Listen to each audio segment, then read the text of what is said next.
6h30, 9h, la matinale. François Huguenin, tous les ans, à cette période, c'est le même petit refrain qu'on entend sur les crèches et la laïcité. Mais samedi à Toulouse, les choses sont allées un peu plus loin. Samedi après-midi, une cinquantaine d'individus sont venus interrompre une crèche vivante qui avait lieu à Toulouse. N'écoutant que leur courage, ces militants beuglant des slogans antifascistes et anticapitalistes ont fait peur aux enfants qui jouaient dans le spectacle et forcé les organisateurs à interrompre l'événement. On ne peut qu'admirer le sens politique aigu de ces manifestants héroïques.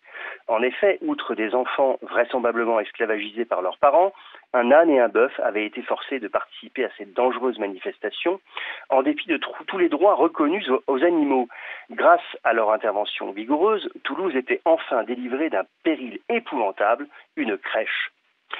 On pourrait gloser longtemps en brocardant à l'envi l'attitude ridicule de ces tartarins toulousains.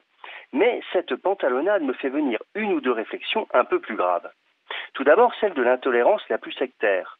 Empêcher des enfants de mener à bien un spectacle basé sur la traditionnelle pastorale des santons de Provence, parce que ce serait catho, comme les slogans en témoignaient, en dit long sur une certaine haine du christianisme qui irrigue certains milieux. Ensuite, l'absence effrayante de toute culture, y compris populaire. Venir perturber une crèche vivante au nom de l'anticapitalisme est tout de même assez cocasse.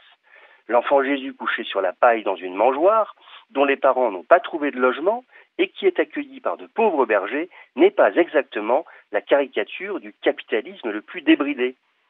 Au-delà de toute conviction, un simple vernis de culture générale aurait évité aux manifestants des slogans aussi détaillés. De même que l'assimilation catho-facho, dont on voit combien elle joue sur une assimilation perverse, même si certains catholiques donnent par leurs propos des verges pour se faire battre. Enfin, vous me permettrez de conclure sur la bêtise abyssale de cette scène.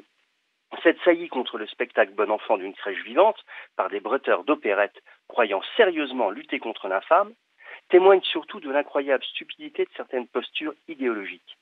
Si je me souviens bien, on dit bête et méchant. Mais je crois que c'est ça. Merci beaucoup François Huguenin et cet édito. On peut bien sûr, comme tous les rendez-vous de la matinale, on peut le retrouver sur rcf.fr et puis vous pouvez aussi télécharger l'application si vous avez la chance d'être équipé d'un gros téléphone.